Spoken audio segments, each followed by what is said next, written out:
ஆன்லைன்ல வந்து படிச்சா டைரக்ஷன் கத்துக்க முடியுமா அப்படின்ற சந்தேகம் நிறைய பேருக்கு இருக்கு. அந்த தொழில் நம்ம செஞ்சு நிச்சயமா இதுல ஜெயிச்சு ஆகணும்னு ஒரு வெறித்தனமா இருந்தா ஆன்லைன்ல கூட கத்துக்க முடியும்ன்றதுதான் இந்த விஷயம். அப்படி கத்துக்கிட்டு படம் வரைக்கும் போயிடுச்சு. அந்த கதையை தான் இப்ப நாங்க எல்லாம் உட்காந்து டெவலப் பண்ணிக்கிட்டு இருக்கோம். ஸோ கதைங்கிறது ரொம்ப ரொம்ப இம்பார்ட்டன்ட்ன்றது எல்லாருக்குமே உங்களுக்கு தெரியும். 40 வருஷமா சினிமாவில் இருக்கிறதுனால நமக்கு அனுபவம் அதிகம். அந்த அனுபவத்துக்கு தகுந்த மாதிரி நட்பு வட்டமும் அதிகம். அந்த நட்பு வட்டத்தை வச்சுக்கிட்டு தான் இப்ப இந்த கதையை நம்ம டெவலப் பண்ணிட்டு இருக்கோம். மிஸ்டர் விக்னேஷ் ஒரு படம் பண்ணாலும் நல்ல படம் பண்ணணும், நச்சுன்னு பண்ணணும், அது நல்ல புதுசா இருக்கணும், தெளிவா பண்ணணும் அப்படிங்கிறதுல ஆர்வமா இருக்கக்கூடிய மிஸ்டர் விக்னேஷ் அவர் வந்து ஒரு நல்ல எடிட்டர், நல்ல ஒரு டைரக்டரா வருவாரு. அவரும் நம்ம டிஸ்கஷன்ல வந்து கலந்துட்டு இருக்காரு. ரெண்டாவது ஏகம்பவானன் டைரக்டர்ஸ் யூனியன்ல வந்து ஜாயிண்ட் செக்ரட்டரியா இருக்காரு. இது எந்த டீம் இருக்கோ இல்லையோ தனியா நின்னாவே ஜெயிச்சிருவாரு. அந்த அளவுக்கு நம்ம அசிஸ்டன்ட் டைரக்டர்களுக்கு கூட ரொம்ப இணக்கமா இருக்கக்கூடிய ஒரு நல்ல நண்பர், நல்ல கிரியேட்டர் பாலகுமாரன். அவரும் இண்டிவிஜுவல் ஒரு படம் பண்ணி முடிச்சிட்டாரு. இப்போ நம்ம அந்த கதை டிஸ்கஷனுக்கு கூப்பிட்டு இருந்தோம். கவிதா ஃபேமஸான ஆட்கள் எல்லாருக்கும் உங்களுக்கு தெரியும் நினைக்கிறேன். விக்னேஷ் சும்மா ரெண்டு வார்த்தை விக்னேஷ் வந்து கொஞ்சம் சைட் டைப்.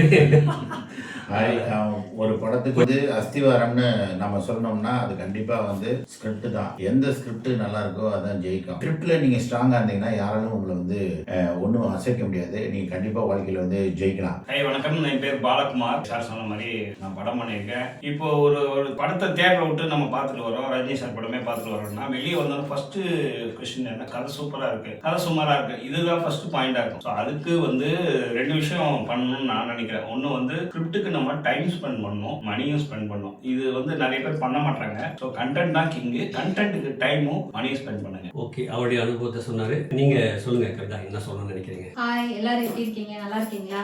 ராங்கி சார் அவர்கிட்ட தான் வந்து படிச்சுட்டு இருக்கேன்றது வந்து உங்களுக்கு ஆல்ரெடி எல்லாத்துக்குமே நல்லாவே தெரியும். சார் கிட்ட படிச்ச ஒருத்தர் படம் எடுக்கிற லெவலுக்கு அவர் வந்துட்டாரு. அவருடைய கதையை தான் இப்ப வந்து எல்லாரும் வந்து டெவலப் பண்ணிட்டு இருக்காங்க. நீங்க வந்து நேரடியா தான் உட்காந்து ட்ரைனிங் எடுத்து அதுக்கப்புறம் தான் டைரக்ஷன் பண்ணுன்ற எந்த ஒரு அவசியமே கிடையாது. நீங்க எங்க இருந்தாலும் சரி, நீங்க ஆன்லைன் மூலமா கூட நீங்க ட்ரைனிங் எடுத்து ஒரு படம் எடுக்கிற லெவலுக்கு நீங்க வரலாம் அப்படின்றதுக்கு வந்து இந்த கதை வந்து இந்த கதை எழுதினவங்க வந்து ஒரு உதாரணம். கோடி கோடியா அங்கிருந்து பணம் எடுத்துட்டு வந்துட்டு சினிமாவில் விட்டுட்டு ரிட்டர்ன் போகும்போது சினிமா சரியில்லை அப்படின்னு தான் போயிட்டு இருக்காங்க. அப்படி கிடையாது. பிரெயினை மட்டும் தூக்கிட்டு வந்தா போதும். இங்க வந்து சம்பாதிச்சு காசு எடுத்துக்கிட்டு தான் வீட்டுக்கு போகணும். ஜெயிச்சவங்கலாம் அப்படித்தான். பொட்டி கடை வைக்கிறதுக்கு கூட அனுபவம் தேவைப்படுது. அனுபவம் இல்லாம எப்படி நீ படம் பண்ணுவீங்க? Independence film maker. Independent film மேக்கர்ஸ்னா என்ன? வேலை கத்துக்காமலே அந்த தொழில் செய்யறது. அப்படிலாம் பண்ண முடியாது. அப்படி பண்ணி யாராவது ஜெயிச்சு நம்பர் 1 வந்துட்டாங்கன்னா நீங்க ஒரே ஒரு ஆள் சொல்லுங்க. ஒரே ஒரு ஆள் கூட சொல்ல முடியாது. அதிகபட்சமா நீங்க வந்து மிஸ்டர் லோகேஷ் கங்கராஜ் வந்து சொல்றீங்க. அவங்க மாமனார் வந்து மிகப்பெரிய கம்பெனில மேனேஜரா இருந்தார். அவர் சின்ன வயசா இருக்கும் போதே அவர் கூட போய் நிறைய பெரிய படங்களை வந்து நின்று வேடிக்கை பார்க்கும்போது கூட ஒரு சின்ன புரிதல் கிடைக்கும். அது போல நிறைய எக்ஸ்பீரியன்ஸ் எடுத்துக்கிட்டார். அவர் பேங்க்ல வேலை செய்யும்போது கூட நிறைய ஷார்ட் பிலிம் எடுத்திருக்காரு. அவர் ஷார்ட் பிலிம் எடுத்து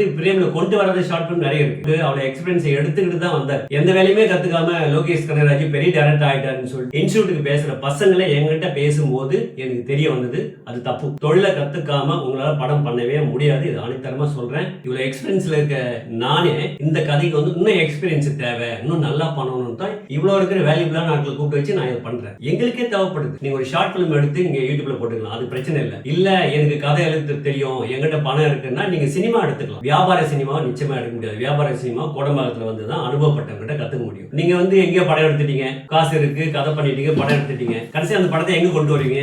சென்னைக்கு தான் கொண்டு வரணும். அந்த 1 கோடியில இருந்து 1.5 கோடி எடுக்கிற படங்களை வந்து சாலி கிராமத்துல இருக்கிற ஒரு 15-20 பிரிவு தியேட்டருக்கு தான் போடணும். இந்த பிரிவு தியேட்டர்ல நீங்க வந்து வியாபாரத்துக்கு போடுவீங்க. இந்த வியாபாரிகளுக்கு போற எக்ஸ்பீரியன்ஸான ஆளா இருக்காங்க. இப்ப நான் 1 கோடி ரூபாய் கொடுத்து அந்த படத்தை வாங்குறேன் அப்படின்னா எனக்கு 1.5 கோடி ரூபாய் கிடைக்கும்னா தான் அந்த படத்தை வாங்குவேன். இப்போ 1 கோடி ரூபாய் நான் படத்தை எடுத்துட்டேன், இந்த கேமரா வச்சேன், இந்த ஊருக்கு போனேன், இவ்வளவு சப்போர்ட்டிங் ஆர்டிஸ்ட் வச்சுன்னா கண்டென்ட்டே உள்ள இருக்க மாட்டேன். போய் பார்த்தோம்னா அந்த படத்துல ஒண்ணுமே இல்லை. அந்த ப்ரொடியூசர் கேட்டோம்னா நான் ஓடிடி விட்டு தரேன், அங்க வித்து தரேன்னு சொல்லி இந்த பசங்க ஏதோ ஃபால்ஸா வார்த்தைகளை சொல்லி கூட்டு வந்துடுறாங்க. எங்க போய் விற்பீங்க? எந்த ஓடிடியில விற்க முடியாது. ஒரு ஓடிடியில விற்கணும்னா முன்கூட்டியே கதையை ரெடி பண்ணி உங்க சப்மிட் பண்ணணும். அந்த ஓடிடி கம்பெனில 10 பேர் இருப்பான். அந்த 10 பேரும் சேர்ந்து உங்க கதையை அப்ரூவல் பண்ணணும், அக்ரிமெண்ட் போடணும். அதுக்கப்புறம் ஒரு பேமெண்ட் அவங்க கொடுத்தாங்கன்னா அதை வாங்கிட்டு போய் நீங்க படம் எடுத்தீங்கன்னா ஓடிடியில் வாங்கிக்குவோம். நீங்க பாட்டு ஒரு படத்தை எடுத்துக்கிட்டா ஓடிடியில் விற்போன்னு சொல்லி தயவுசெய்து சினிமா மேல ஆர்வமா வர ப்ரொடியூசர்ஸ் வந்து கில் பண்ணாதீங்க. படம் பண்ணணுமா நேர்மையா வாங்க, நேர்மையா தொழிலை கத்துக்குங்க. ஏன் கத்துக்கிட்டா என்ன, ஏங்க கத்துக்கூடாது? சினிமாவை கத்துக்காம நீங்க ஜெயிக்கணும்னு நினைக்கிறது வந்து தப்பானது இல்லை. கத்துக்குங்க. 6 மாசம் இல்ல 1 வருஷம் வந்து படம் பண்ணுங்க, நல்லா ஜெயிச்சுட்டு போங்க. ஃபர்ஸ்ட் படத்துல நீங்க ஜெயிக்கலன்னா 2வது படத்துக்கு ரொம்ப கஷ்டமா இருக்கும். எவ்வளவு பேர் கஷ்டப்பட்டு இருக்காங்கிறது உங்களுக்கு தெரியாது.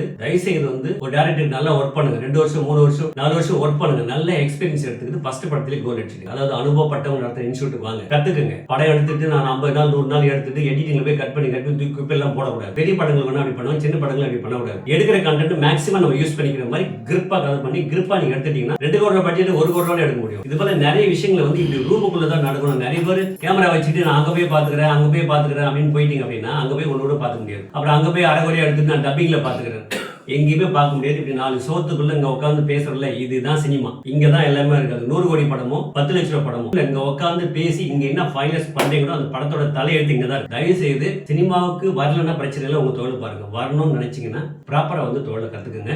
அதுக்கப்புறம் நீங்க அந்த படத்தை எடுங்க. உங்களை நம்பி வர ப்ரொடியூசர்ஸ் வந்து காப்பாத்துங்க. நீங்களும் அடுத்த கட்டத்துக்கு போங்க. நிறைய பேர் தவறுகள் பண்ணிருக்கீங்க இல்லையா, அவங்களுக்கு ஒரு புரிதா இருக்குன்றதுக்காக பேரை உட்கார வச்சு இந்த வீடியோ எடுத்து உங்களுக்கு நான் பிரசன்ட் பண்ணிக்கிட்டு இருக்கேன். அதாவது இளைய தளபதி விஜயோட அப்பா என்னுடைய குரு எஸ் சந்தர் சார் இப்போ ஒரு படம் டைரக்ட் பண்ணிட்டு இருக்காரு. ஒரு தொழில நஷ்டம் இருந்தா அந்த தொழில் ரெண்டாவது யாரும் பண்ண மாட்டாங்க. ஐயோ அந்த தொழில் நம்ம செட் ஆகலன்னு க்ளோஸ் பண்ணிட்டு போயிடுவாங்க. அப்ப இப்பயும் படம் எடுக்கிறாருன்னா அப்ப அந்த தொழில லாபம் இருக்கா தானே அவங்க எடுக்கிறாங்க. இப்ப நான் வந்து இப்போ ஒரு இயக்குனரின் கதை எடுத்து முடிச்சிட்டேன். போஸ்ட் ப்ரொடக்ஷன்ஸ் போயிட்டு இருக்கு. அடுத்த படம் ரேணுகாமால் துணை இருப்பாங்க. அடுத்த படம் ஸ்கிரிப்ட் ஒர்க் போயிட்டு இருக்கு. அப்ப ஒரு தொழில் லாபம் இருக்கவே தான் நான் ரெண்டாவது படம் பண்றேன். எனக்கு தொழில் தெரியும். எந்த கதை எடுத்தா எவ்வளவு பட்ஜெட்ல எவ்வளவு நாட்கள் எடுத்தா அது என்னால விற்க முடியும் அப்படிங்கிறது எனக்கு தெரியும். தெரிஞ்சதுனால நான் எடுக்கிறேன். எனக்கு லாபமா கன்வெர்ட் ஆகுது. தெரியாம எடுத்தீங்கன்னா நஷ்டமா போகுது. சினிமாவை குறை சொல்லாதீங்க. சினிமாவில் இருந்தவங்க தான் நாட்டே ஆண்டுகிட்டு இருக்காங்க.